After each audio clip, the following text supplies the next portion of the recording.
Hi guys, welcome back to my channel. My name is Pajero. If you're new here, please consider subscribing.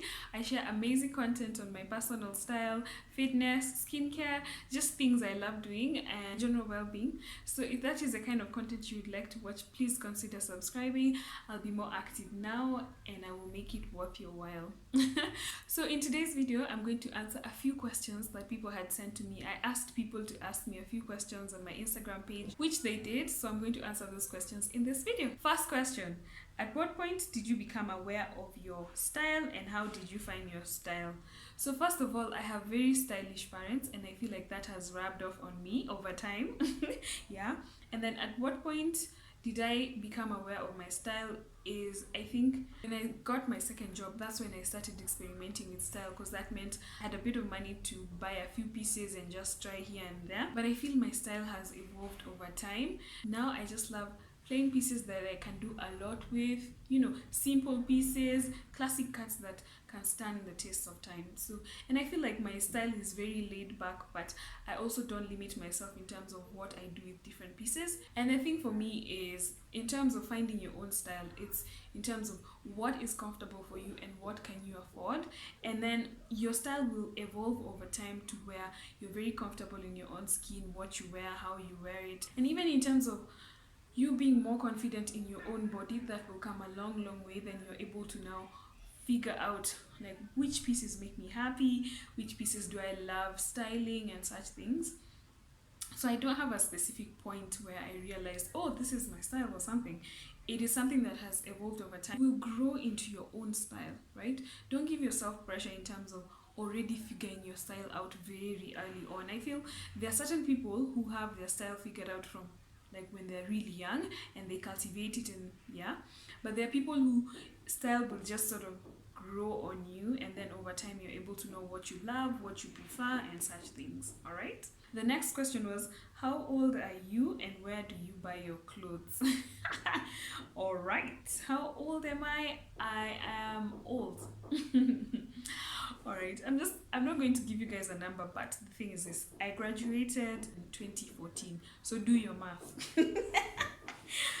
In terms of where do you buy your clothes, I buy my clothes from everywhere, from Ngara, from town.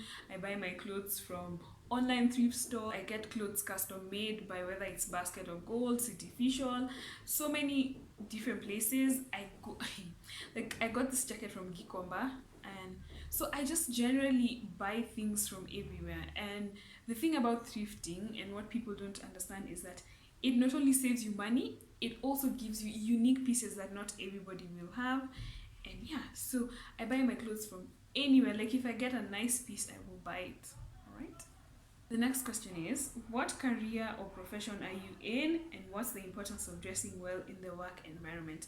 This is a very common question, and I think most people automatically think that because I post a lot online that is my main stream of income, which is not. For me, expressing my style and sharing content is a hobby for me. It is something that I love doing and that I thoroughly enjoy, and that's why I do it. But I have a 9-to-5 job. I have a career that I have worked hard to get into and that I am happy to be in. I work in the private equity investment space, or venture capitalism if you like, and that's what I've been doing for like a year and a half, and that's the industry I have wanted to be in for like the longest time, and I'm so grateful to be able to work in that space. And yeah, so that's what I do. I have a 9-to-5 job. I work in private equity investments, and yeah, I'd be happy to shed more light if you guys are interested in terms of my career or my education journey, and just to inspire. Or yeah, the second part of the question was, what is the importance of dressing well in the work environment? It is very important to dress well in the work environment, and this just contributes to how people treat you, how seriously they treat you. It doesn't mean that if you dress more casually, people will not treat you well. But I have seen this work very well for me. Whenever I'm like in a suit or I'm well done, people just carry you in a certain way, and I like that because it helps me to focus on my job. It also helps other people to know that I am a serious person. When I'm in the office, I'm there to do what I'm supposed to do, and that's it. So it is very important to be well dressed and very presentable when you're going to the office. I'd be happy to share more tips on just how to look polished and presentable in the workplace. So again, let me know if you'd be interested to see that, and I will share that in a separate video. All right. Next question was, what are some of the things you do for personal and professional development? On personal development, I honestly feel like doing things that genuinely make you happy contributes to your personal development, right? Like, for instance, for me, I love working out, I love sharing styling videos, sharing content online. That for me is a way of developing myself, because when I'm doing all this, I'm getting other skills, whether it's editing, whether it's Photoshop, whether it's how to shoot videos. I'm getting other skills that are contributing to my personal development. And the second part was on professional development. So for me, what I do to develop myself professionally, apart from attending webinars or going for conferences that are work related, is to, for example, do online courses, to always make sure I interact with my peers and get to learn from the different industries they're in. So this really has helped me to grow myself professionally. And yeah, and I feel it is very important to make sure that you enroll in courses that are directly correlated with the field that you're in, so that you gain more knowledge on what it is that you're doing. Right? The next question was, how many types of shoes do you have? Okay, so I have, how many types of shoes do I have? I have heels, flats, and boots. Those are the types of shoes I have. Yeah, okay. I also have workout shoes. Yeah. The next question was, what is your educational background? In terms of my educational background, I went to the University of Nairobi School of Business. So I did my BCom, majored in finance. I've done my CPA, I'm doing my CFA. A bit stuck in level 2, but I will finish. Then after that, I will enroll for my MSc. And yeah. Next question was, are you dating? Yes. The next question is from a gentleman who clearly knows the field that I work in. So he sent me a very specific question and asked me, how can one protect the equity stake while in partnership with a venture capitalist fund? Because the balance of power shifts considerably when you have to cede your equity to acquire investor funds. Okay, fine. This is a very specific question, but I will just answer it in summary. If you're interested in knowing anything about private equity or venture capitalism and how funds work, I'd be happy to record a video for you guys. Again, let me know in the comments below if you have any questions specifically about venture capitalism. I will answer them for you in a separate video. Let me quickly address the question the gentleman had shared. So what normally happens in venture capitalism is, for example, if you're an entrepreneur and you need funds, you have to cede part of your equity to investors when they're giving you money, right? And obviously, when you give someone an equity stake in your business, you lose some sort of control in your business, all right? Just to quickly answer how an entrepreneur can protect their equity stake is, number one, by raising capital at the right time. You don't want to raise capital very early on in the business when your business hasn't really generated enough revenue or generated a lot of value. So do not raise money too early, because if you raise money too early, that means you have ceded part of your equity too early and you're already losing control of your business very early on. My second suggestion on how to protect your stake is raising the right type of funding, right? You can get debt, you can get repayable grants, you can get straight grants, and then you can get equity and other types of funding. So be sure you select the right funding for your business depending on the stage your business is in, just to make sure you protect your stake. The third thing you want to do as a business is to make sure you're very capital efficient and you're doing a lot with very little amount of capital, right? That means you're able to generate a lot of value with very little money.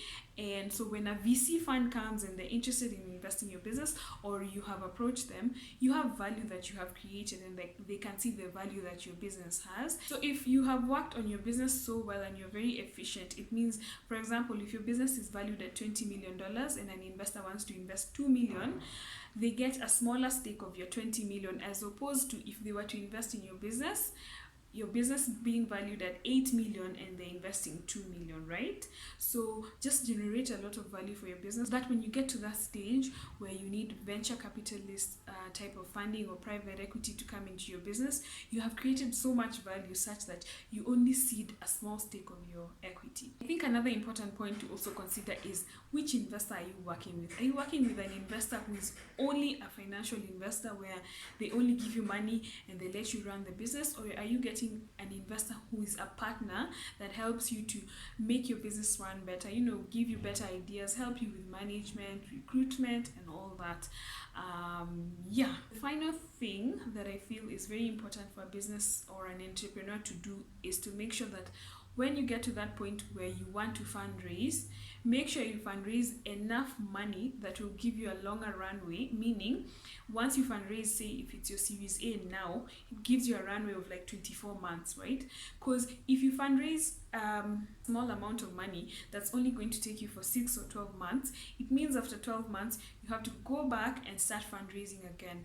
What that means is you become a CEO or an entrepreneur who is constantly fundraising, meaning you focus on fundraising and you're constantly thinking of fundraising. You have no time to create value for your business, so that when you get to the next round, have created more value for your business, and again, you only see the small percentage of your equity. So don't be the kind of entrepreneur who's always fundraising.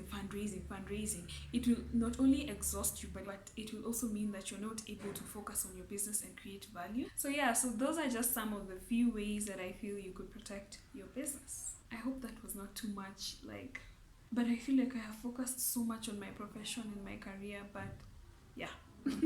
Right, so those are some of the questions I wanted to address in this video. If there's any particular video, whether related to my education, my career, anything that you're interested to see, let me know in the comments below and I will be happy to record that for you guys. All right, please remember to follow me on Instagram. My handle is _Pajero. I will leave the direct link below and I would really appreciate it. Thank you so much for watching the entire video. I really appreciate you. If you have not subscribed, please make sure you do, and I will again really appreciate it. I have more videos coming, so please stay tuned, and yeah, bye.